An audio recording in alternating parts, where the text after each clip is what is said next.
right, it's game week for Rutgers football. 2025 season kicks off on Thursday against the Ohio Bobcats.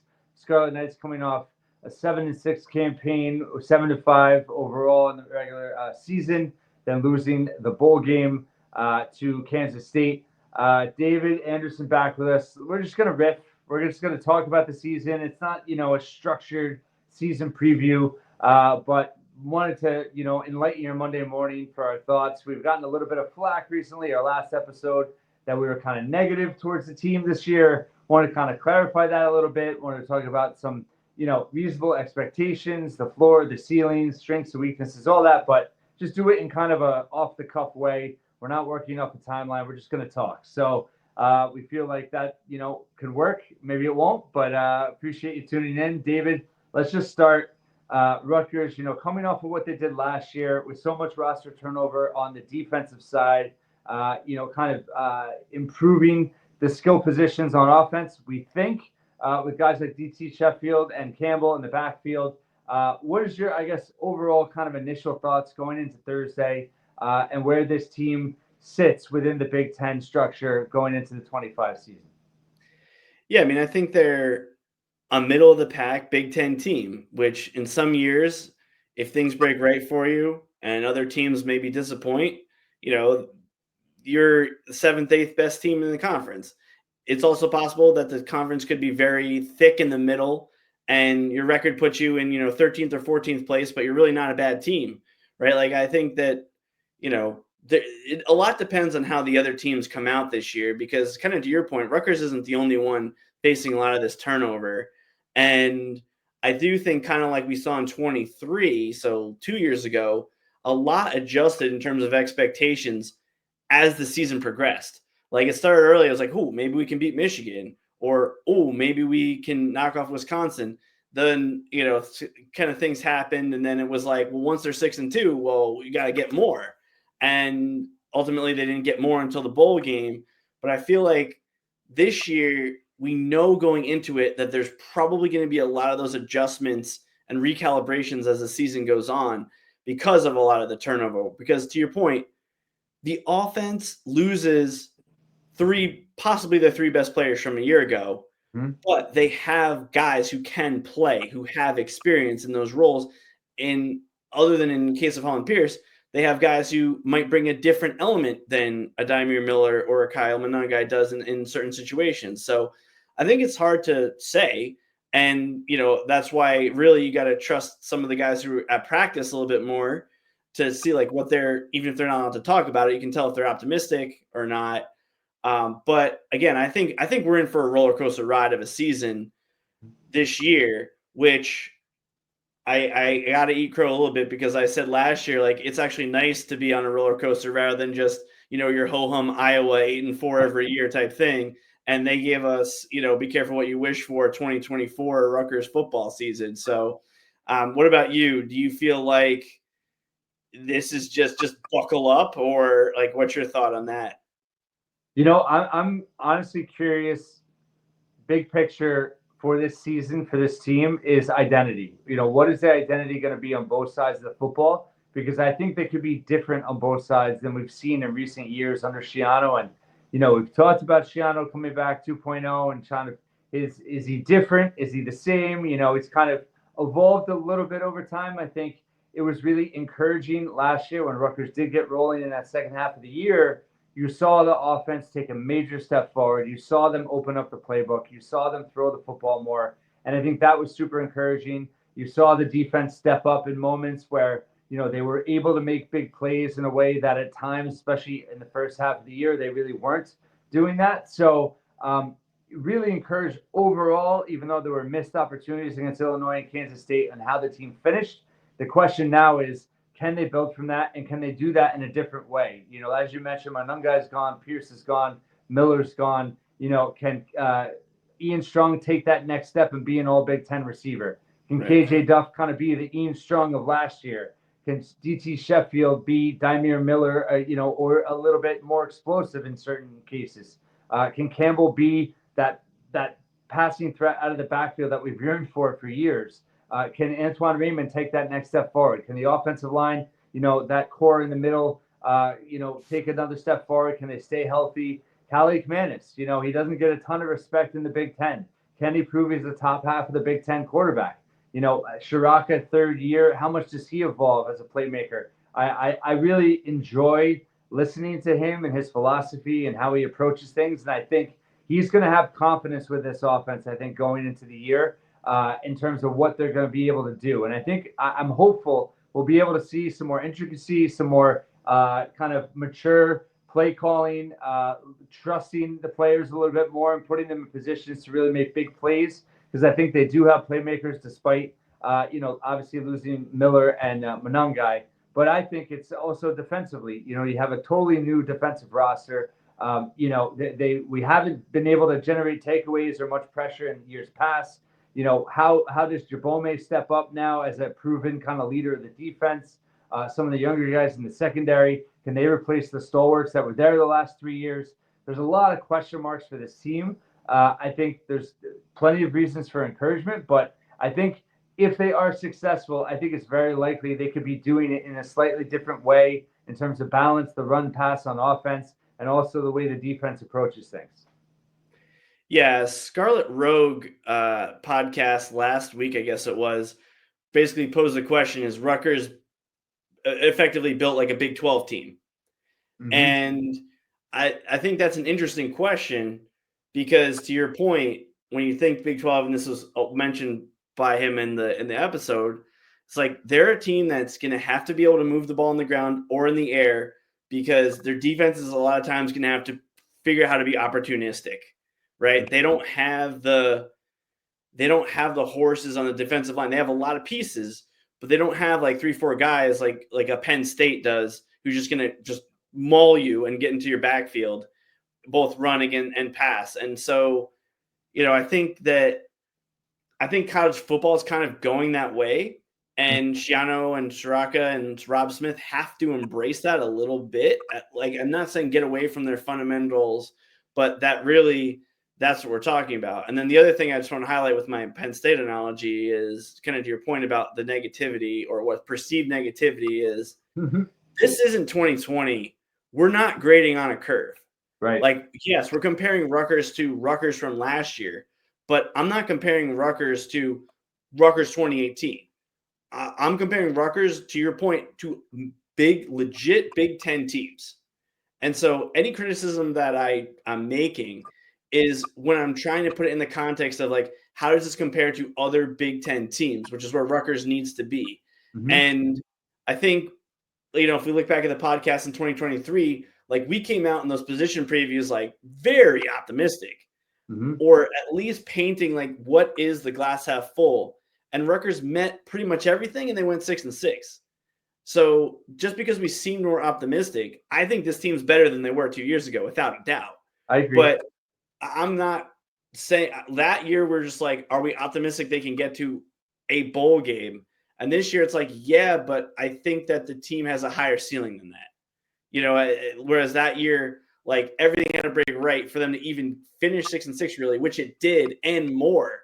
And this year it's going to be probably a little bit of a tougher road, even though I think that they have a better team, overall on the Banks this upcoming season. I mean, if you were to just frame 23, 24, 25, and I don't want to harp too much in the past, but like if you compare the 23, 24, and 25 teams, do you think this is the best team of the three, factoring in players and coaches and everything?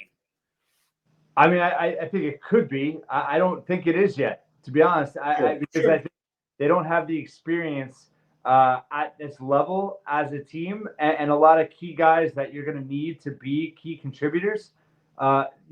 It's as you kind of mentioned to me offline, they some of the G5 guys they got, kind of best case scenario, just in terms of the economics of things and the way, college football is right now. But at the same time, even though maybe they did the best they could and they got solid pickups, how does that actually translate into results? Because you're still going against Big Ten competition. And I think, you have guys that, and basketball is different than football, where, you can kind of make a big jump and be very successful, where football, you can, but at the same time, it's less likely. And where you start is kind of, I think, more indicative of your ceiling as a player than, making that jump to the Big Ten level, and all of a sudden you're going against, as you mentioned, Penn State, for just monsters on that defensive line, offensive line, whichever may it be. The speed is faster. So I think there's going to be a learning curve for this team. I think the leadership of this team within the players is going to be huge. But I think even more so than past years. We had a really veteran presence the last 2 seasons. So I think that really helped those teams. Even when they had some missteps, they were able to bounce back. This team's going to face some adversity. And I think, what is their identity going to be when that adversity comes?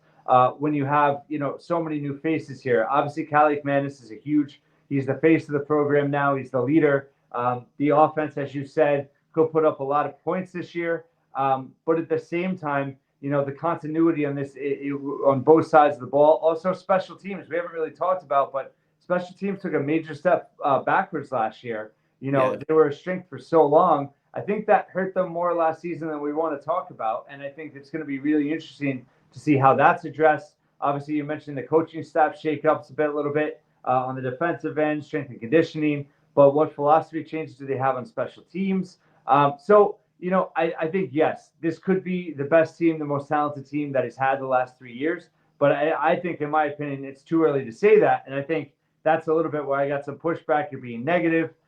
There's a lot of Kool-Aid drinkers out there saying 8-4 a bust. And, I think people are honestly focusing on the wrong thing. I, more than as much as anyone, want that, whatever that is, drought, I think 30 games or more against ranked opponents with Rutgers not winning. Yes, you want to see them break that streak this year, and they'll have opportunities to do that. But I think more importantly, if they're going to get to 8-4, they're going to have to win all those 50-50 games. And even some of those games are going to be, single-digit underdogs on the road, like at Illinois, at Minnesota. Those are the games they're going to have to stockpile and win. Iowa at home. And, Penn State, Ohio State, Oregon. I mean, yes, you never know, but those are more pipe dreams for me. I think the road to 8-4, which, it may or may not be the ceiling. We'll talk about that. Those are the games, the middle of the pack, to quote you from the beginning. I think it is going to be thick this year, and they have to win the majority of those games to get back to a bowl game. And, I'm just not there yet to say that that's definitely going to happen. Sure. Yeah. I mean, we talked about it last year when Rutgers had a 6-game stretch where they faced teams that they had never beaten before. And so it was a little presumptuous to think, oh, Rutgers is going to win 6 of these, 5 of these even, right? Ultimately, they went 2-4 in that stretch, unfortunately. But it's a big deal, to do that. And to your point, yeah, I mean, really what I'm saying, right, I'm talking about, if you talk about how we felt about them preseason 23, preseason 24, preseason 25, versus what actually happened on the field. To your point, resiliency has nothing to do with talent. How you handle adversity, those things don't. But the ability to plug a gap with a player who can play better, than what they've gotten in the past, sometimes after an injury, that is something that you can control with having better players. And so I'm hopeful with that. And as I've mentioned before, if you line them up man on man compared to the defensive players that they had the last 2 years, I don't think that's the right way of framing it. I think you're going to have to look at, if you can get a couple more turnovers, if you have a little bit more catch-up speed, even if a guy is not as technically sound at, pass breakups like a Robert Longerbeam, but you have a couple more guys with a little bit more speed on the back end, or you're deploying them better. I think that's a huge thing. I talk about Jabome, and I've said, he missed plays last year, but when I look at the ones he missed, it wasn't for lack of physical ability. So I look back, for example, a very specific play. I was rewatching the bowl game the other day against Kansas State. There was a big run down the right side, which was like the near side in that moment. Kansas State was going left to right. And Jabome was being blocked by, I think, a wide receiver. And he was kind of looking at the back, trying to figure out, is this guy going to cut in or go along the sideline? When he probably rewatched that tape in the offseason, probably 50 times, he's a strong enough guy. He could have just shoved the receiver into the back when the guy tried to go along the sideline. He would have knocked him out of bounds. Because he's got those physical gifts, but just hadn't played as much football. He hadn't been in those snaps to know, I can just do that. Because it's not a natural human thing to think in that way. it's your natural human thing to be like, I got to get free from this, disengage this blocker, and get my arm out. And so, again, like, I'm not trying to be negative on Jabomi. I think the fact that he was third team All Big Ten is amazing. And the things that when he missed a lot of those plays, those are very correctable with the right attitude, coaching, and film study. And so that's where, I do think that the ceiling of this defense may turn out to be higher, even if the floor is lower. And it's really interesting as to how that's going to play out on game days, because to your point, like, you could play the best game of the season against Ohio State, against Penn State, and against Oregon and not win. You could play the very best game Rutgers football team has almost ever played. And if you did that last year against Ohio, if you would have played Ohio State in 24, you're not beating them, right? But in 23, if they did, they would have won that game. And, I should credit Mike, and I don't know if he said Mike Broadbent from Night Report. We were texting the other day because some of you may be listening to this before or after we're doing a crossover with them. And he's convinced if Ethan was the quarterback in that game against Ohio State in 2023, they would have won that game, right? Rutgers ultimately fell short. Would have been the biggest win in school history. Ohio State was ranked number 1 in the playoff rankings at that time. They weren't 1 in the Associated Press poll, but they were the number 1. So that would have been the biggest win in school history. And I think that might be one of the reasons everyone has this optimism, because they feel like we have a quarterback, we have an offensive coordinator that work together in tandem.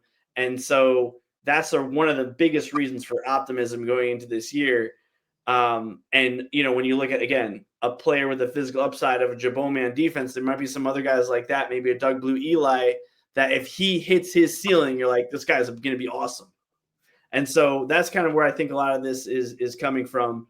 But again, especially on defense, you got a lot of new guys on the defensive line, and developing that cohesion, figuring out who's in the rotation, it might take a couple of weeks. Hopefully they can win those games, especially start 3-0, maybe 4-0, and then deal with it, right? It's always better to learn from a win than a loss.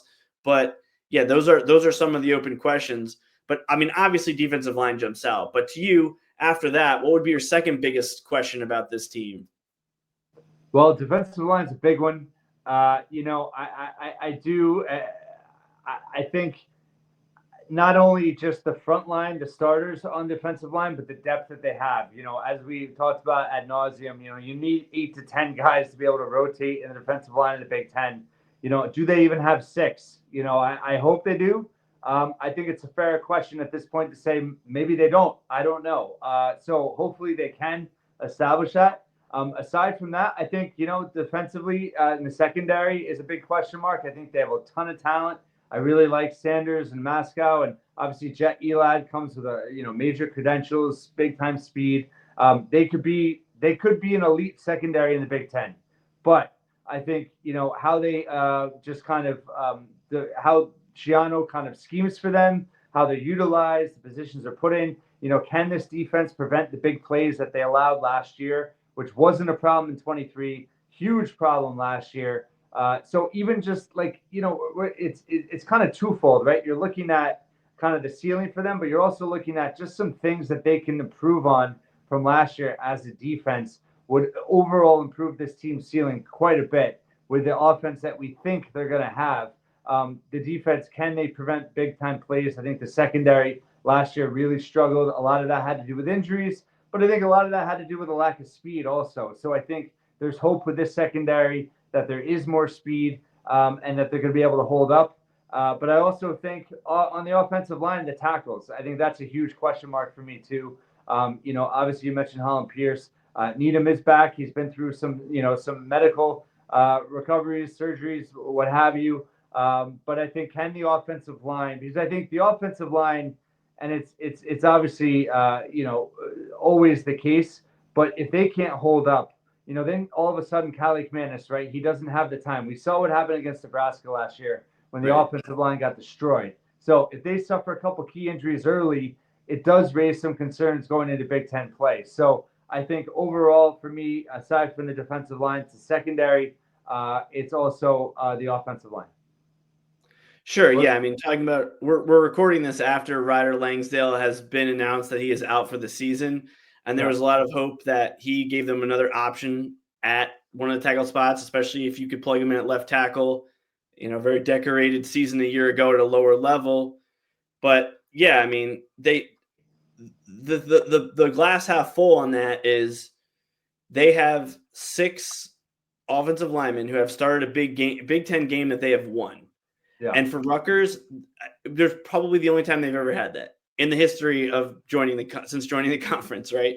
Yeah. And so, yeah, I mean, I think a big, I guess you call it X factor is, I don't necessarily want to use the term developmental program because it has a lot of like connotations either way, but you need your offensive linemen to be getting better every year. And if every one of those guys, if Brian Felter, Gus Zielinskis, Kobe Asamoah, Needham is healthy and all of them are better, Taj White, Dante Chin, if they are better than they were last year, then, I mean, you're basically upgrading 4 of your 5 offensive line spots, right? Yeah. With Pierce out. And that's not even to mention the fact that Cesare, Giwa, like Hank Zielinskis coming in, like all of these guys could be, they're going to push each other. And so it's like Schiano, I think if I'm recalling right, but keep me honest, we didn't know for sure Ryder Langsdale was going to be out for the season when he kind of hesitated in his answer about the tackle spots in the other press conference. So now it's kind of understandable that like that's why he kind of hesitated, because he might have known in his mind that like this is one of the guys who had a shot there to start and is not there, and they're still kind of trying to adjust to that. Like, whereas if that wasn't true, the answer might have come across as a lot more negative. But I don't think their offensive line needs to be like complete maulers like they were in 2006, because they have the passing game and the coaching to be able to keep defensive line slowing down with screen passes, with other ways to manage the pressure. Like, they don't have to just be your old school Wisconsin line of just pushing people backward to be effective. But to your point, if they're getting pushed in the wrong direction, like they were against Nebraska last year, then that's going to make everything else a lot very difficult. But I'm probably more confident in the offensive line than maybe I'm coming off, because I just know there's so many guys that can play, that have experience, and they have seemed to get better each year. So I feel a little bit like that. You mentioned the big plays. I mean, the Big Ten Network was on doing the road show, mentioned just the astronomical number of big plays that they gave up last year in the run and pass game. We talked about that. I asked you about this when our concerns during spring practice. I mean, those numbers, like even by law of averages, they might not be that bad. Unfortunately. Like, and so how do you feel right now about that? Do you think how much of this season is going to come down to can they get up big plays on offense, and can they stop them on defense? Like, how much of the season is going to come down to just those specific, data points? Yeah, I think a lot of it. I think in the past the concern was always that the offense could not produce big plays, and that if the defense even gave up 1 or 2, the game was lost, right? So I think that's out the window. We're in a different era now with this team, with this program, and that's a credit to Schiano and the coaching staff. And to your point about the offensive line, I am more confident in Shiraka's ability to be able to scheme. Even if the offensive line does have some shortcomings, and we talked about Campbell in the backfield, Sheffield, quick hitters. I think he will be able to adjust, but I think as long as that offensive line can hold up, respectively. In terms of the big plays, I think defensively, I think part of the problem last year, and we talked about this at length, was the defense kind of having too much faith, right, in guys that were pretty banged up and not making that move to the second level, who was behind them. And maybe, listen, it took a while to see who was ready, and there weren't a lot of guys that were ready to fill in. So that was part of it. So to your point about this being the most talented team and maybe a more talented defense, I think to their credit, they did address that as best they could in the portal, right? They brought in a lot of talent. You have some guys that have been in the program now a couple of years that we're hoping can step up. So we want to believe that the depth is better. And then to that point, that gives me more confidence that they will not be as big play prone on defense, because you just have more options, and they'll be able to hopefully. I've talked about this too in other sports. It's like, sometimes you're hamstrung by having 3 years, right? Because when it does go bad in that third year, even for a game, you're stuck. It kind of, the coaching goes out the window. Your guys either produce or they don't. When you have all new personnel, it really is much more about coaching, about pressing the right buttons, the right combinations, getting the most out of certain players, putting players in the right positions in the right spots, calling the right, schematic plays in certain situations with the personnel you have on the field. So there's going to be a lot more of that this year, which to me is more exciting in a way, because I think it's just going to be with this new staff. How are they going to envision things? We've talked about Rob Smith before, how his most value is that first year in teaching the fundamentals of a Schiano defense.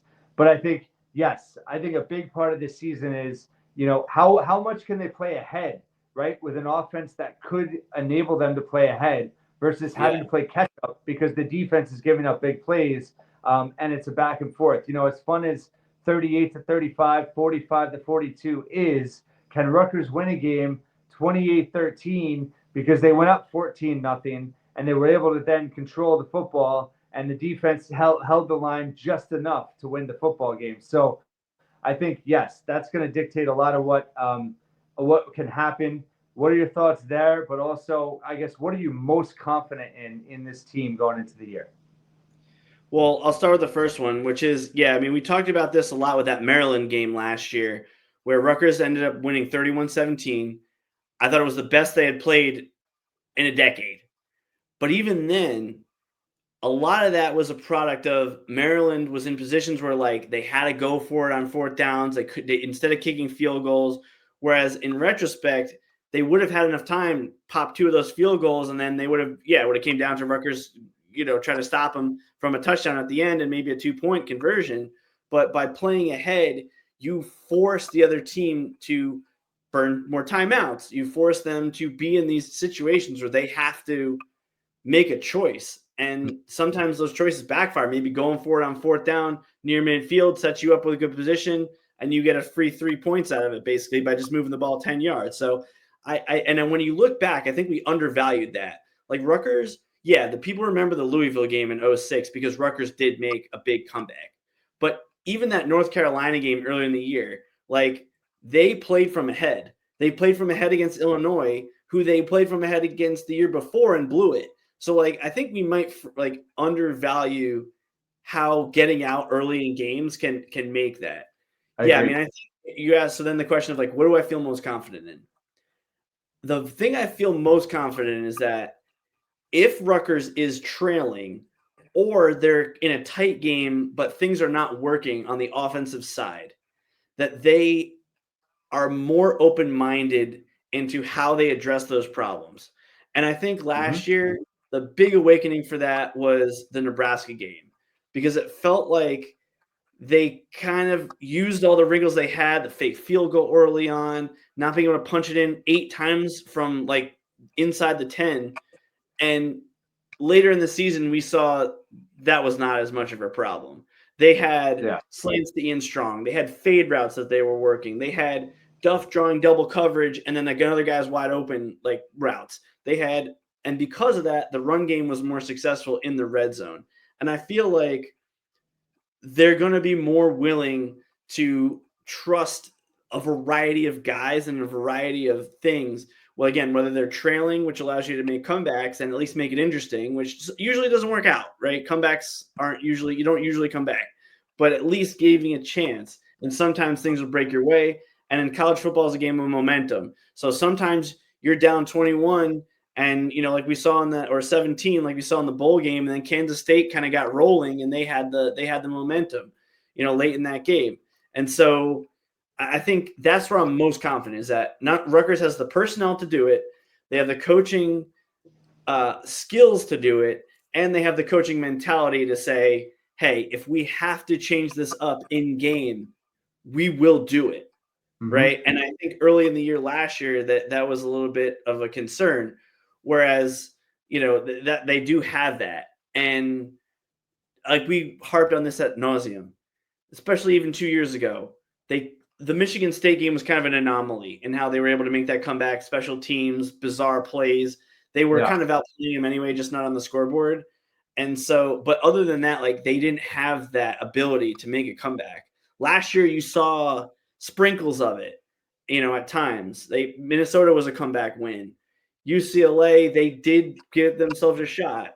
Like Illinois, after Illinois had all the momentum, they punched them back. And so we needed to see the next step of that ability, which comes from players and coaches this year. And I think that's probably what I'm most confident about. What about you? Yeah, no, I think you nailed it. I think it just goes back to Shiraka. I think, his ability to evolve along with his personnel, I think he really is very good at that. And I think that you've seen kind of the evolution from year one to year two. And Cali Manis now, the way he settled in last year and just the first half of last year to the second half of last year, and the development and growth the offense had, it's really exciting to imagine what they're going to become this year. I think the receivers, I'm really confident in the receivers. I think that it's the most confident I've been in the receivers in a long time. I know last year people were confident, but Ian Strong really has the makings of a legit Big Ten, all Big Ten receiver. Duff showed flashes. I mean, we haven't even talked about just Benjamin Black and his speed. You have Sheffield, just his proven ability from North Texas. I mean, you have really four dynamic athletes, just exciting receivers that can mix it up and have multiple options. And really for Cali Manis, a guy that, he doesn't have the best arm, but he's got a good arm. And I think he's got a pretty good IQ. And I think him and Shiraka are in very good sync with each other. And I think when you have multiple receivers that are legitimate threats, that's an asset to a duo like that can work together in that capacity. And it's going to make them a little bit more unpredictable in the pass game because of that. And then you throw in Campbell out of the backfield, being able to toss it to him. I think you're going to see a lot of games where maybe not, Strong's not, 8 catches and the next guy's at 4. You're going to see a lot of guys with 3, 4, 5, 6 catches, in clusters where it's really being spread around. And it kind of depends on the matchup and the game or who has the better game, who gets the touchdowns. But I think as a core, I think the receiving core is going to be as good as Rutgers had in a long time. Yeah, I think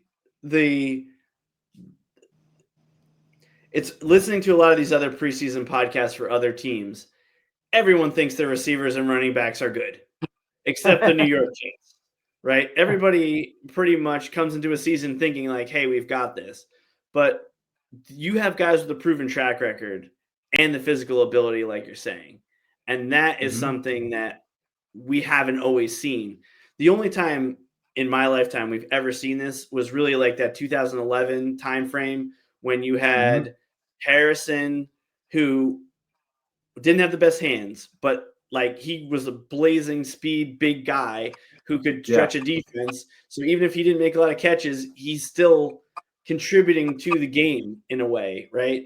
You had Brandon Coleman, who pre-knee injury was running the way a 6'6" guy shouldn't be running, right? Yeah. And then they had, your other guys. You had Kawan Pratt in there. You had Sanu still in 2011. Like, where to your point, all those guys were good and athletic, right? Yep. And so there's no way to prepare for all of that.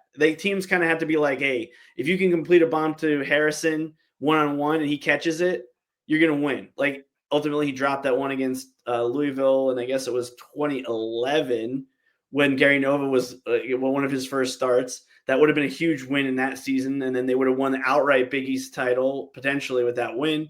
And then otherwise, like, we haven't seen this. There's only, like I said, there's only the second time I've seen this. You could maybe say Underwood, Britt, and Tim Brown like in 06, but we're thinking of fully polished Underwood and Britt, who that's not who they were in that season. Right. Like you're kind of they were early. And then running back room, like I think Richie O'Leary is probably the best bandwagon person for Jashawn Benjamin, because we talked about it last year that like there was going to be a moment that he was needed and could make a big difference, and it was, and he ran the game out of the clock out against Minnesota basically. Yeah, he did. And so I mean, I think we didn't talk about this in the Ohio game preview, and you may be listening to this before or after you listen to the game preview, but like the fact that guys can hit the holes at different speeds and bring different like ways of running the football is going to be a nice compliment to the receivers, I think, as well.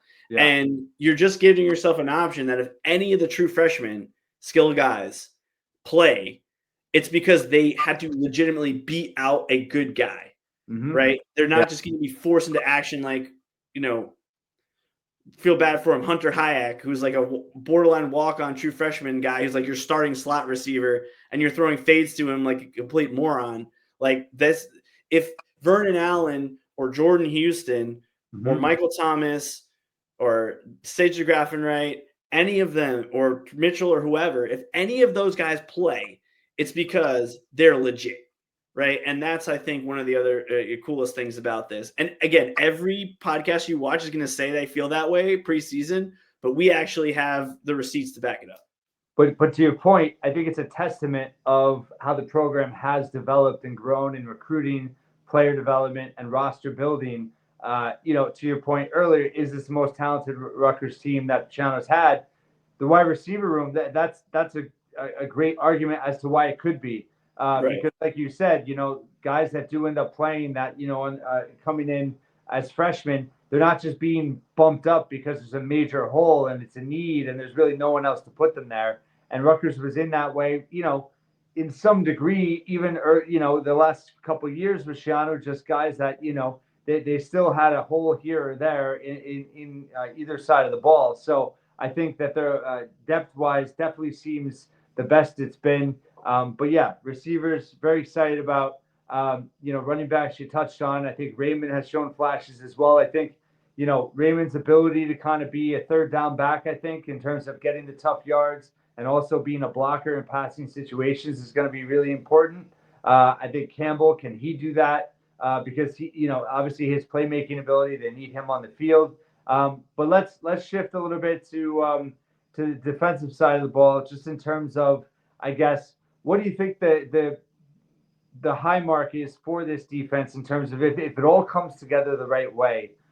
Who's leading the charge, and what style do you think Schiano kind of went with in terms of making this defense? Let's say they end up becoming a top half Big Ten defense. I think a lot of it is on the defensive line. I mean, I think I've been critical of Eric O'Neill in terms of I don't think he's going to have 10 sacks because, Kamoko Toure maxed out at 6.5, 7.5 his first year. And that's a guy who is a third-round NFL draft pick, an absolute freak of nature. Yeah. Right. But I don't think Eric O'Neill's going to have 10 sacks in that regard. However, I do think one of the things that lacks a lot of times in Rutgers teams, because of the maybe same old Rutgers, are you screw mentality, is sometimes they lack guys that are bringing two things. One, the swagger that, like, if you look at the 2017 season when Rutgers under Chris Ash won the only 3 Big Ten games they won in a 4-year period, they were coming in with a little bit of that confidence and like, hey, like that attitude that sometimes is lacking from Rutgers teams. And I think Eric O'Neill may be really important for that because a lot of these other guys in this defense are not that personality. Just like Longerbeam last year, Aaron Lewis, yeah, they did their best to be leaders in that set. Tyreen Powell, right? They did their best to be those guys, but other than an injured Mo Toure who wasn't there, like I think they were lacking that. Yeah. And I'm not personally the guy who's going to make a sack and do like the bow and arrow thing after, I pull the counter move on a tight end or whatever. But I do think that it's important for teams to have that.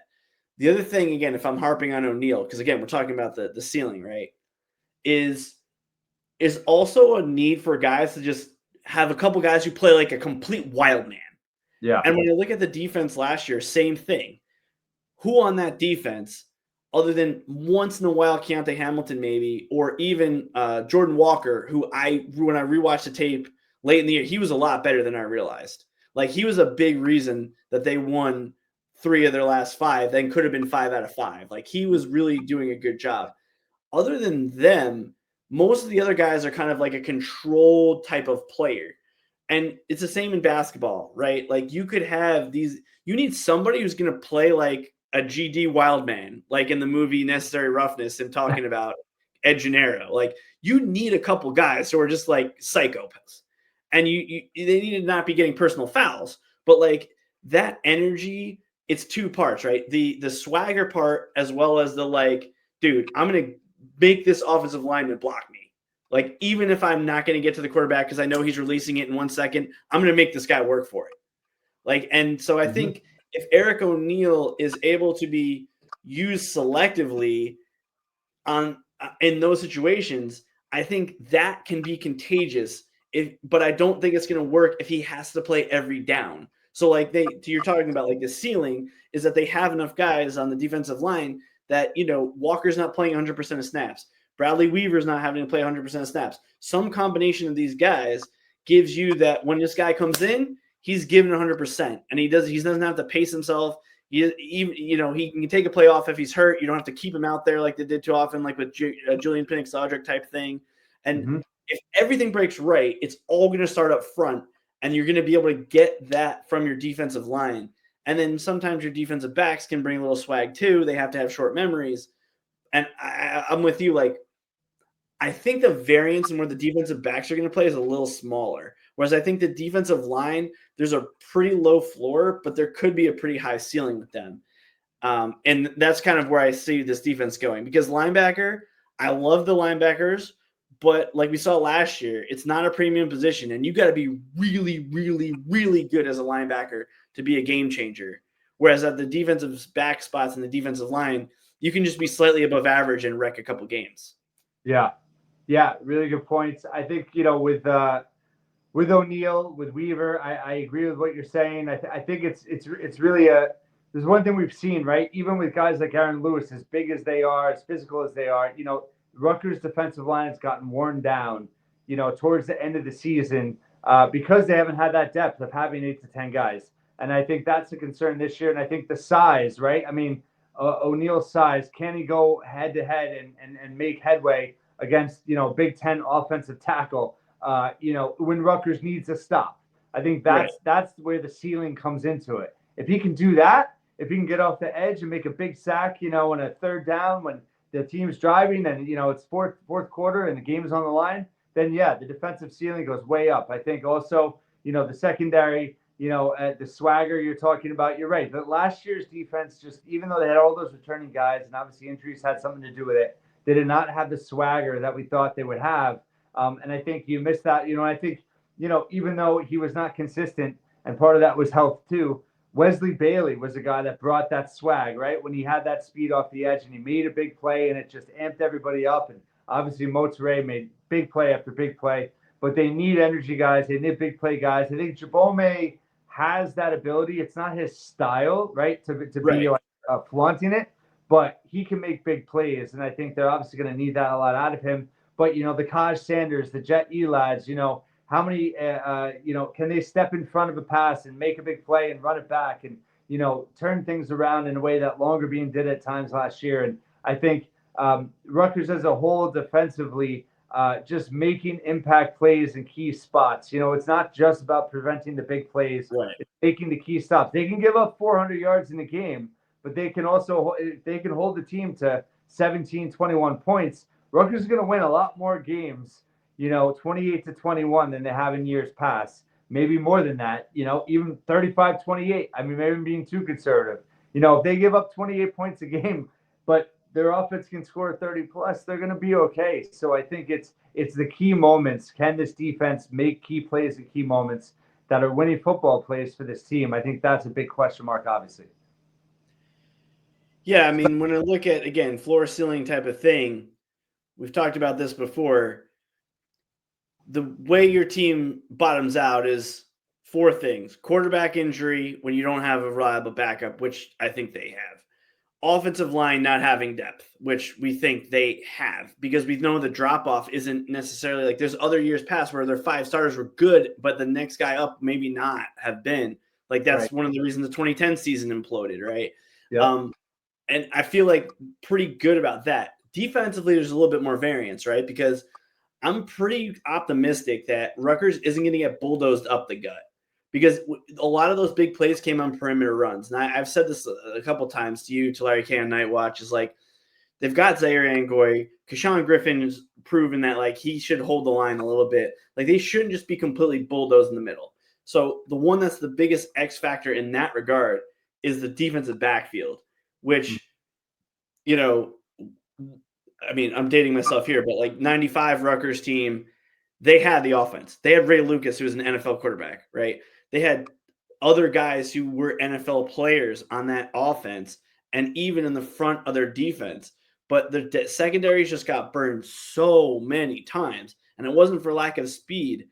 It's for everything other than lack of speed.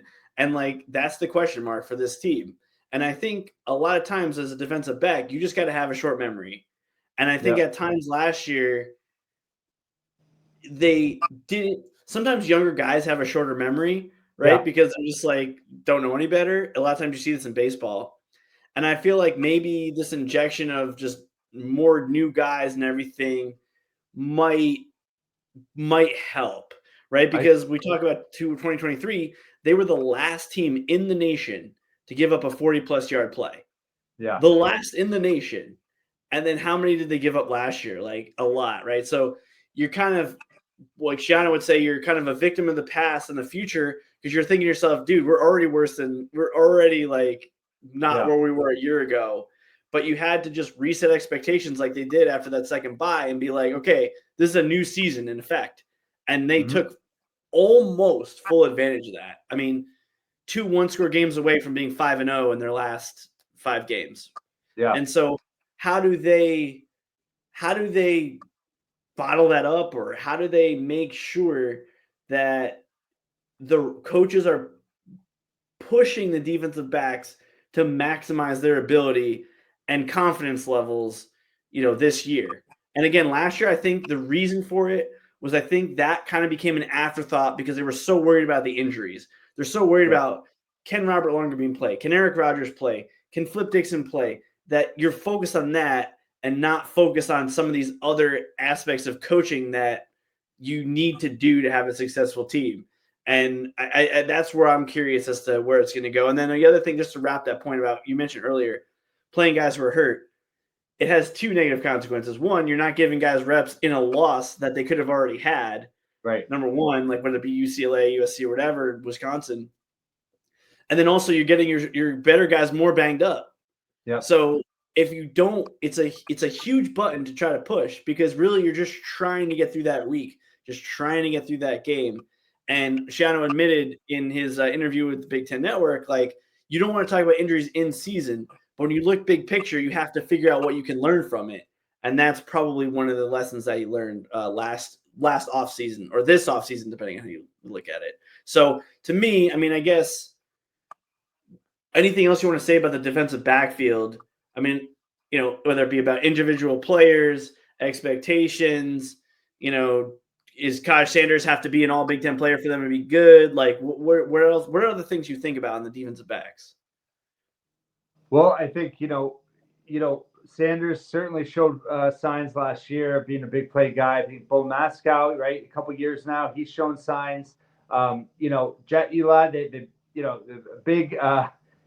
Reportedly a big price tag to come here and NIL, and obviously had some back and forth to the NCAA, but he's a proven legit guy. I mean, he could end up being the most talented defensive back that Rutgers has had, I think, since Schiano's been back. And what impact can he make? Can he be the superstar that they need him to be, to, like, going back to the ceiling part of it, right? I mean, if he could, it could make a major impact. I'm also curious, with the change in coordinator, the change in defensive coaches, do we see a little bit of going back to more surprise blitz than they've done in recent times? Last year, they really rarely blitzed at all. Obviously, injuries were part of that. But how much are they blitzing? How much are they changing up looks?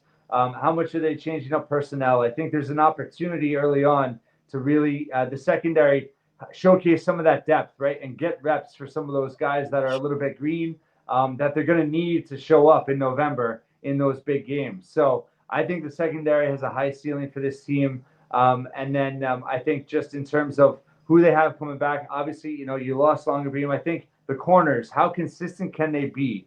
And how resilient can they be just in terms of, like you said, if they give up a big first down, erasing it in their mind and being able to get back up. But I think the speed we talked about many times, and UCLA, we harp on that, but that was just so evident. A mid to really back half of a Big Ten team, but a West Coast team that's just blowing you off the ball. Time and time again in that game. And Rutgers is going to face some pass happy teams in this season. And a lot of the teams that people are hoping they upset, those are teams that can really throw, that have a ton of speed. Rutgers has to have that speed on the defensive end to be able to compete. So I think it's going to be very interesting to see how they're able to do in that regard. Any other thoughts there? And I want to just quickly get your thoughts on special teams, what they need to improve on most from last year. Yeah, I mean, the last thing about the defense, again, I kind of glossed over it because I think linebacker is often more of a product of their surroundings unless you really have a guy, really two guys. I mean, when you look at Jabomi, like he had such a great year last year, and we still wouldn't say like linebacker was the strength of the team at all, Right. and just because it just kind of gets in the wash the way football is played now.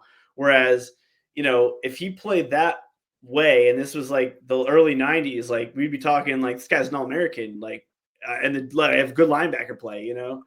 I think there's a lot of guys though in that room. Obviously, we've been hoping for Moses Walker, but if it's not him, kind of the other guys in there, Robinson, Johnson, maybe some of the freshmen, like a lot of them have the ceiling that they could be a game wrecker.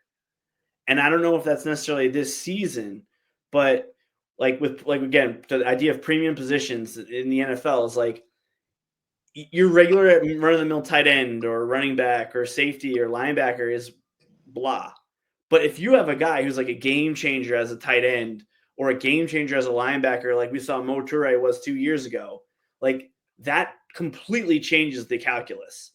And so it's going to be interesting to see how the coaches play it. Like if they're getting a passable level of play from, again, let's say it's a Moses Walker and Abram Wright, just throwing names. It could be anybody, right? But then you have like DJ McClary or Robinson in practice is like showing you that this guy could be an animal, like in a good way. Like, do they feel compelled to like see what he can do? And some of these early games might be a way to get a feel for that. Like, is this guy going to be not necessarily be a liability and maybe can bring us some extra juice? I don't know. And I think that carries over nicely into the special teams discussion because let's be honest, they had a great special teams unit, 23, even to some extent 20, 21, 22. And there was tons of walk-ons in there that don't have the physical upside of, again, like MJ Johnson or even Abram Wright if he's playing special teams. Like, sure, I love Timmy Ward, right? But if you have to tell me you have him or you have, one of these true freshmen like Tariq Hay or something as this guy who's like a physical beast, like running around on the field on special teams, like that's a big difference. And the fact that they did so well without that just goes to show you that their special teams lean should or could be elite. And if you want to talk about like what area they can improve most, it's the mentality. Yeah. It's not that their kicker was worse. I mean, Jay Patel is the same guy. From a punting standpoint, Anderson was fine. Even, after Flynn Appleby was like, okay, and left. And then in the return game, when they did try to break big returns, they even surprised themselves a few times. The Minnesota game that was huge. The bowl game was huge. And so I just think a lot of that comes down to mentality. And we've kind of harped on it. Like, again, I've given the baseball example all the time. If you have a team that can steal bases, but you think you're just going to outslug everybody, it tends to negatively impact the other areas of these guys. So if you have these elite special teams possibilities and you're kind of calling off the dogs sometimes, like that doesn't necessarily fire up the team when you have that available. Yeah, you might give up a big play, a turnover.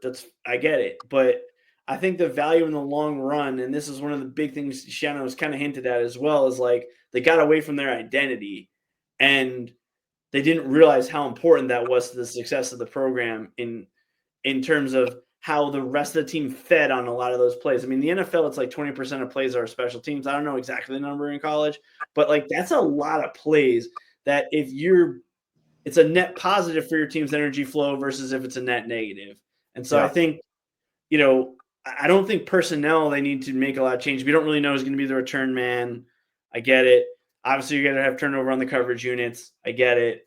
But, again, like kick protection, they have tons of bodies who can play as offensive linemen, linebackers that, really, knock on wood, they should be one of the better units in the conference.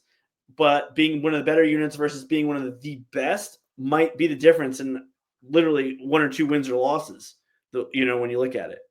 So I think the segue after that is a perfect point to, is this the year that Schiano puts it all together as a coach in terms of having all that kind of mentality, right? Knowing his personnel and having the mentality to be aggressive with his team. He surprised us at times last year, even the year before, and then he surprised you the other way, right? With the Illinois timeout and, being too kind of predictable and by the book. And, so I think, can he press the right buttons with the personnel that he has, take the right chances on offense, take the right chances on defense and special teams. And as you've kind of always pointed out throughout the years in that Michigan State game, it's like, giving your team belief as you go, right? And giving them moments to say, hey, we're going for it, and whether we get it or not, that we're going for it again. And that type of, mentality can really breed success and can be contagious for this team. And I think you're going to have a lot of guys looking to make impact, looking to fighting for minutes, fighting for roles, which I think is another thing we haven't really talked about, but that's important too. When there aren't set starters, the competition level within the team, I think as much as you want to say the talent level has improved, I think you probably will hope that the competition level has improved simply because so much is up for grabs now, that Schiano can feed off of that and really tap into that at times this season and make those calls where he's taking the right chances. He's not doing it because he's desperate. He's not doing it too early in the game because he doesn't believe they can't come back. That he has kind of all the right weapons in the right places and the right ability in his team to be able to come back. And, so he's able to manage his risks more efficiently and I think in more kind of higher percentage chances, so to speak. It's an interesting question. I think we can't say this enough. I'm probably even more impressed at the way they were able to get off the mat at the end of last year than possibly any other thing that ever happened in my history of watching Rutgers football. Right? And that's a testament to the coach. The only thing you could say close would be how they maybe rebounded in the 2011 season after the 2010 season debacle. Like, other than that, I don't know of any time where my expectations were exceeded so much in what I thought could happen in the subsequent weeks, microcosm of a season type of scenario as that. Like, I still struggle to believe it. I still struggle to believe that if they would have just not called a timeout against Illinois, they would have won their last 4 Big Ten games. Yep. Like, it's crazy to think about that in the context of what we've been through as fans, right? Like, maybe a newer fan hasn't been through that, but like, dude, being through the Graber era, losing 77-0 to Lou Holtz in his last game, like on a Rutgers team that wasn't even that bad compared to what they were going to become later. Like, yeah. And so I think that there's signs are there. And when you talk about, like, we kind of get into this a lot on the podcast, like, it's for something to be successful, you start seeing the signs earlier on, and the signs are there. I think that the biggest point I'll just make about this is, like, Schiano would rarely, if ever, go into a game thinking we can't win. But what he would go into the game thinking is, if we are going to win, it has to be like this. Yes. Right? And as you watch over time, that has changed. I think that the Minnesota game last year was a good example. Clearly, they came out flat early in that game, and I was not confident. Again, they're on a 4-game losing streak. It's kind of like the same old thing, getting burned by literally a quarterback and a running back running untouched on a 30-plus yard touchdown. And it was like, something changed in that game. And then same thing against Maryland. They were losing. And he said, go for it, 4th and 2. They should have probably went for the field goal if you're playing the percentages. They go for it 4th and 2. Shiraka is perfectly lined up. Like, he set them up on the previous route. I mean, whoever wants to go back and listen to that podcast, it was one of the most fun ones we ever did. Like, sets them up on the 3rd down play. And then 4th down, he hits Miller. And I think they scored. They don't only get the 1st down. They scored a touchdown. And, like, it was like, that's a wrap after that. Like, Rutgers was in total control the rest of the way because they went for it, even though the percentages would have said kick the field goal, just you're on the road, hang around. And instead he was like, go for it. And I think that, again, the more you have a track record, the more you can go with the hunch, right? He's not going to be coaching for his job to have to like defend like a micro move like that because he has this, resume. That's what makes Kirk Ferentz such a good coach, because they never, like, his offense is the worst offense in the country and in the Power 5, and they still go 8-4. So people like stop criticizing. So he has the flexibility to do that. And I think Schiano is building up more and more and more currency to be able to be like, okay, we have multiple ways to win this game, and I'm going to have to just go on my feel as to where we need to go, or delegate and trust that I trust Kirk Soraka to do that when he didn't necessarily trust Sean Gleason or some of the other OCs that they've had. Even Dave Brock, like, we haven't talked enough about position coaches in this, but like, there's a big part of it in college and professional football, even to some extent, that you got to trust your position coach to say, this guy's hot. Like, my running back, like, the way I see Jashawn Benjamin's eyes on the sideline, like, you got to get it to him, even though he's like our number 3 back. Or, you know what I mean? Like, and so I think Dave Brock could be a big factor in this, or even Patrick Flaherty on the offensive line. Like, this is the guy, this is the hot guy right now that we need to get in the game. And the head coach has to have the humbleness to defer to that, to realize, like, okay, I trust this is what we're doing in this situation. And I think he's assembled a coaching staff that he has said he trusts.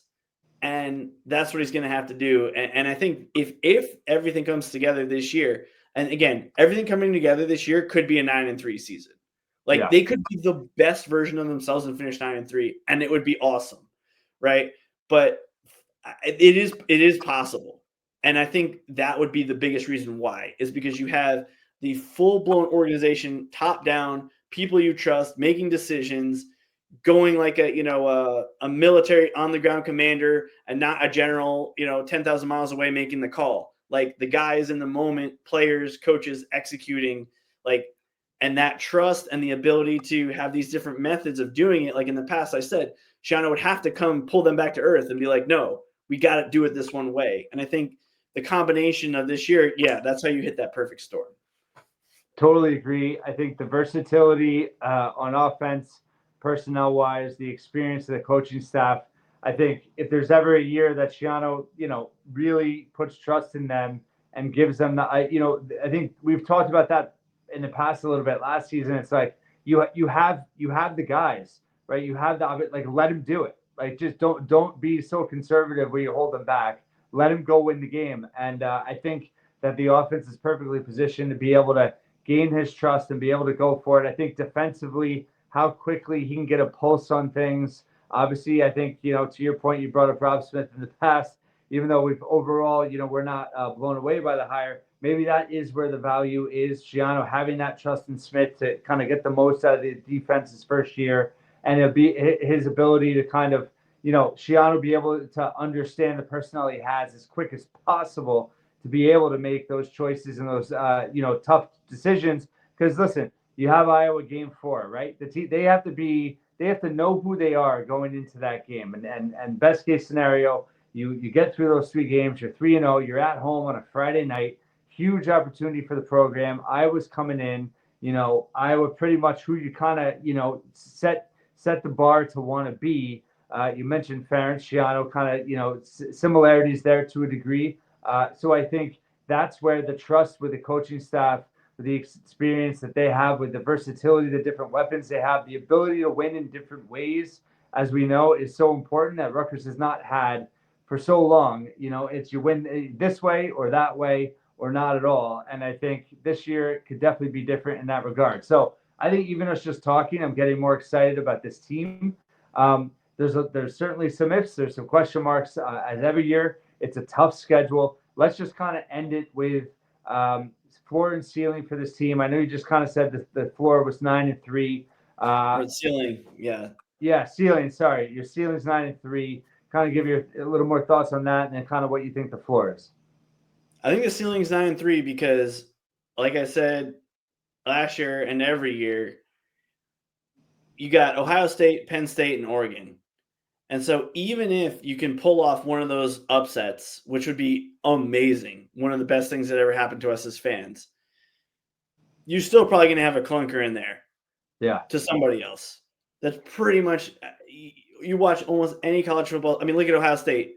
They played like absolute trash, lost to Michigan, and then who was a 500 team, and then steamrolled their way through the college football playoff. So even the best have that happen to them for a variety of reasons. In football, it's guys banged up, wrong thing happens. I don't know. There's a party the night before, something odd happens. Like, there's all kinds of weird stuff that can happen, and especially to 18 to 22-year-olds, right? That's why it always happens. So to me, that's the ceiling. You could go 9-3 even if you knock off one of the three big guys. Again, for that to happen, I don't think that much has to happen on offense that we're not already predicting. Because like when we talked 2 years ago, we're like, for everything to go right, everything on offense, this has to happen. And pretty much everything did, except for Gavin Wimsatt being maybe a little bit more accurate 2 years ago. Like, so it's not out of the realm of possibilities. Like, this offense doesn't need to like all of a sudden become the 1999 greatest show on turf Rams after being the worst team in the NFL for a decade. Like, we don't need that. Defensively, it's a little bit more, some things have to get right. You got to have depth on the defensive line. Maybe one of the linebackers to emerge alongside Jabome to be kind of like change a few games, get some turnover luck. A lot of those things have to happen. Maybe you catch, a team like, again, 2023, I keep harping back, but like if they would have played Wisconsin when Mordecai was out, they would have won without a doubt. But like they faced literally Wisconsin, the best version of Wisconsin. That's just bad luck, right? So sometimes that happens to you. So for everything to break right, yeah, I do think there's a path to 9-3 with a big upset win. In terms of the other extreme, I mean, you were asking me offline, like, what would be unacceptable for this team?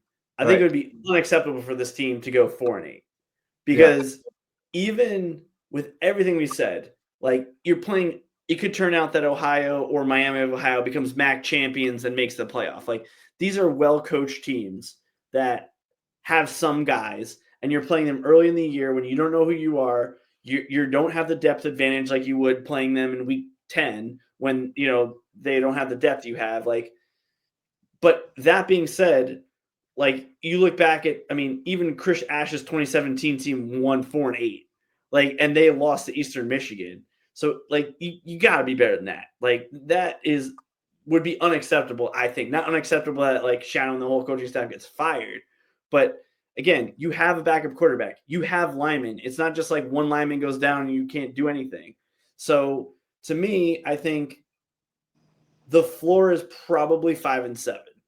Mm-hmm. I think the most likely outcome is 5-7 or 6-6. That's what I think the most likely outcome probably is. I really, we'll talk game by game predictions probably, and really nail this down a little bit more, when we do our crossover episode with Night Watch and Night Report. But I feel like they could be anywhere from a really, really bizarre 4-8. Like, again, if something happens that you can't predict, like off the field, but really you're looking more at like probably 5-7 is the floor, in my opinion. Yeah, I'm a little more extreme on either end, just because I think, let's just say you do lose a MAC game, right? Then you go 2-1, and injuries, all that. Maybe you only win one Big Ten game. That could be the worst case scenario. Maybe Maryland or Purdue, especially if Calic Manis goes down. It could be real trouble. So I think they could be as bad as 3-9. I don't think it's likely. I don't think it'll happen. But I do think the scenario of if you drop one of the two MAC games, you could struggle to even win 5 games.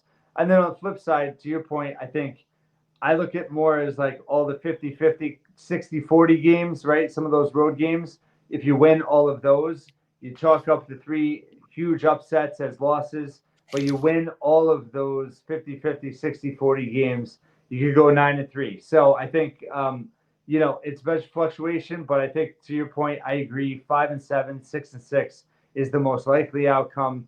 I do think 7-5 is possible, but I think it also harps again. I feel like we say this every year, but the first 4 or 5 games is so critical for them defining their season and for them to get out on a jump. I mean, if you're 4-0 going to, I believe, Washington, you have real momentum there and real belief. Definitely you have to think that they could go out there and win that game.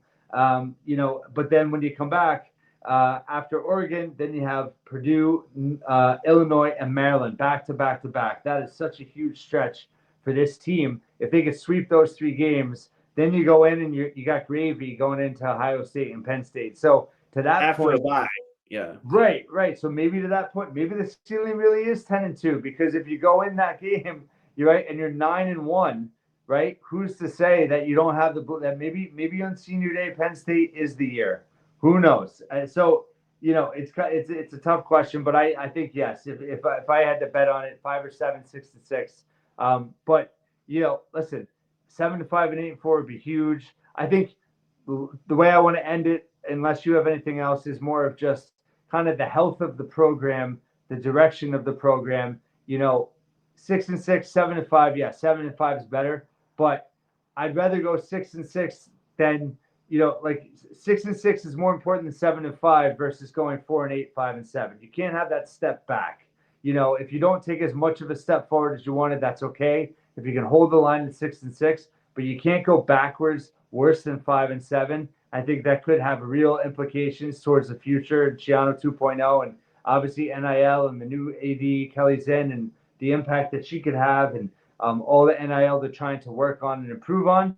But you need to have that success on the field to help build that interest, to bring in new money, bring in new blood. So I think 6-6 at a minimum is a must, just in terms of keeping forward momentum. Those recruiting classes in that top 30 to 40 year after year after year. The transfer portal has been what it is. It's been, I'd say, solid, not spectacular, but solid. But maybe you go 6-6, 7-5. You get an AD that brings in new money, and then you could take that next step in the portal next year and get higher money guys. Not just one Jet E-Lad, but 4 or 5, and your ceiling for your program continues to rise. Where you lose momentum, you go 4-8, and then all of a sudden, there's going to be more question marks with Kalik Manis gone.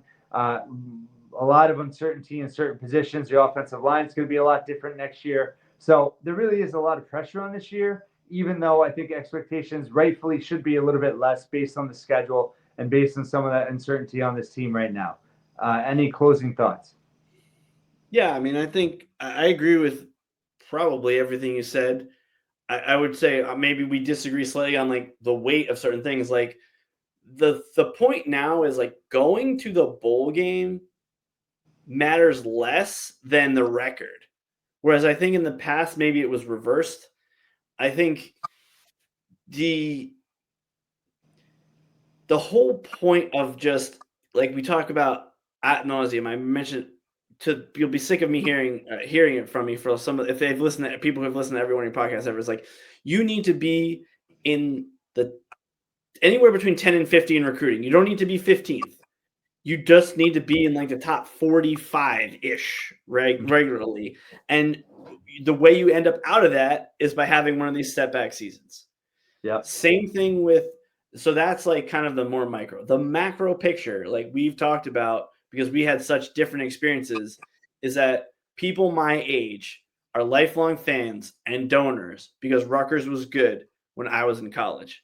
So even people who didn't know anything about Rutgers football when we were kids, when I was like spouting the encyclopedia of, every guy on the team in 1992, they became lifelong fans, season ticket holders, donors, like net promoters, as you would say in the the consulting world of the program, Whereas in your experience, it was not that.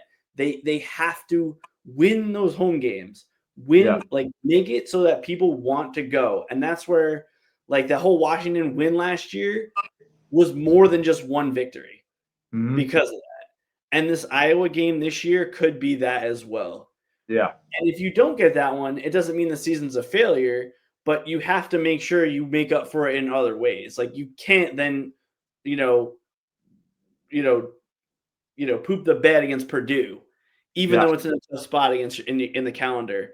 Like you can't just you can't let up against Maryland, who you had beaten you 3 straight years. You can't just think, oh, we beat them last year, we're going to beat them. Like, no, you have to go in there. And I think that, for fans, they may have been disappointed at the UCLA game last year, but the only game that they came out of it being like, that was pathetic was the Wisconsin game, right? And so, whereas how many times in your college career, how many times in the Ash era did fans come out of it being like, what the F was that? Why did I even go to this game? Yeah. And so, and the corporate donors, I think, is slightly related, but I'm sure there's some Wall Street guy who's going to be like, well, they got the 52nd best recruiting class versus the 35th or whatever. Like somebody out there that might matter. And but the corporate donations are going to more feed on like, are people going to this? Is this trending on Twitter? Is this like an event? Yeah. Right. Is this an event that people go, even if they just tailgate in the parking lot and never go in the stadium? It's an event in itself. And I think that, yes, the program's trending up in that way. I'm curious to see how Kelly Zinn can like make that ball grow bigger as it's going down the hill. But, that's like, to your point, you cannot have steps back. And if you do, like we saw Schiano recover from the 2010 situation, so he can do it, but it's a lot harder to push that back, get the ball moving back the other direction after it's going down the wrong way. So, I think the pieces are in place for this team. And again, in the NFL, you are what your record says you are. It's not necessarily true in college. But again, when I look back at last year, there was only one game where people were just embarrassed to be a Rutgers fan, right? Like, and as long as you can hold serve and make people want to go to the games and keep that going, then I think the health of the program is going to remain okay, even as the changing college football landscape is no longer going to be the product that we grew up with. Yeah, and I think to that point too, it's a lot harder to recover from a setback than it was back then, because even though you can turn things around quicker with NIL money, at the same time you lose faith in that. If you have a setback, and then all of a sudden that momentum's gone, and then the shelf life of a coach, that hot seat is a lot hotter and a lot shorter time to recover nowadays than it was back then. So, we've made the point before on that, which is like for a big time program, it just gives them more of an excuse to like fire Brady Hoke type of thing. Yeah. Like there's right. Or a MAC team to jump, or like Scott Frost at UCF, right? Going from worst to first, but being a middle to lower tier Power 4 program in terms of your prestige, it's hard. That's where Rutgers is. So for them, I think it's harder than it used to be. Which, again, going back to that Iowa game, is such a huge game. That's really the swing game of the season, I think, because if you win that, you're 4-0. But if you go into Oregon and you're 5-1 or 6-0, that's a lot different than being even 4-2. Right, exactly. Yeah, well, and those are all winnable games. So if you, I missed that. Right. So so those 6 games, you beat Iowa, and then say you split Minnesota, Washington, right? 2 road games, you split. You're 5-1 going to the second half. That's huge, and that puts them in a great position to have a winning record in the regular season. So we've talked about this last year. It's like they had to get off to a hot start. They had experience this year, a lot more uncertainty in terms of how the personnel is going to gel, but you have to kind of win right away. So that's going to be an interesting dynamic for this team. Yep. Yeah. I mean, there's a lot of opportunity on the table here, and we talked about monkeys. Like, at some point, you got to get the Iowa monkey off your back. Yeah, at some point, you got to get the Penn State monkey off your back too, right? Like that is, and this is as good of a chance to get that Iowa win. I mean, as they've had. And they've had 2 other good ones. Yeah. But 3 really, if you count 16, when if Janarian Grant doesn't break his ankle, they might even won. And maybe we would have a completely different trajectory here. Probably not, but I feel like eventually it's got to come up heads against Iowa, right? And this could be it. Well, and you've never had an offense that you've had to be able to go up against them, right? Which is right. You just they were the worst matchup for you. Yeah, you clearly have an edge on offense with going up against Iowa in this matchup. So that's a huge one. And being on a Friday night, the whole conference is going to watch, just for perception's sake, all that. It's going to mean so much to the, I think, the overall just kind of big picture perception of the program. Yeah, I mean, we talked about this with Iowa before. They traditionally get off to slow starts early in the season. This is an early season game at home. The one other advantage Iowa has is they're going to have played Iowa State, who had a nice win over Kansas State right like shortly before we're recording this. So, yeah, they're going to be an advantage there. But hey, sometimes you just got to win, like no matter what. And I think Minnesota's an interesting one. Like their season, they're probably having the same discussion on their podcast as we're having here, that they could be good or they could be awful. Like, probably even more of an extreme than Rutgers in terms of their possibilities this year. Yeah. So and then Washington, I mean, like I want to reemphasize, like Washington is one of the toughest places to play in the country. And that's no matter, even if you don't have to fly 3,000 miles. Yeah. So, and that's going to be a Friday night game, which I know we've talked about this before. Like Mike was asking me about my experience as a player. And it's like, you're generally used to practicing in the afternoon, even in the morning in some cases. So for a West Coast team to go East Coast, the jet lag is what's going to get you. It's not the body clock. But East Coast going to West Coast, like we saw against USC last year, like we don't practice at 11 o'clock at night. Yeah. So that's a completely different animal. Yeah. And to have to do it against a tough team. But again, maybe Washington won't be as good as we think, even if it is still a tough place to play. So it's going to be interesting. And again, I think the reason we can have confidence is because the offense is there, that if Kyle Monungai is just bottled up, it doesn't mean they can't win the game. That's we have seen in the last 2 years. Yeah, certainly progress in the long term for this program, and gives us a lot of hope and excitement for this season. David Anderson, thanks as always. We'll be back in a joint episode with the Night Report and Night Watch, double episode right before the start of Thursday. So keep an eye out for that. We'll also have a game preview out on Tuesday.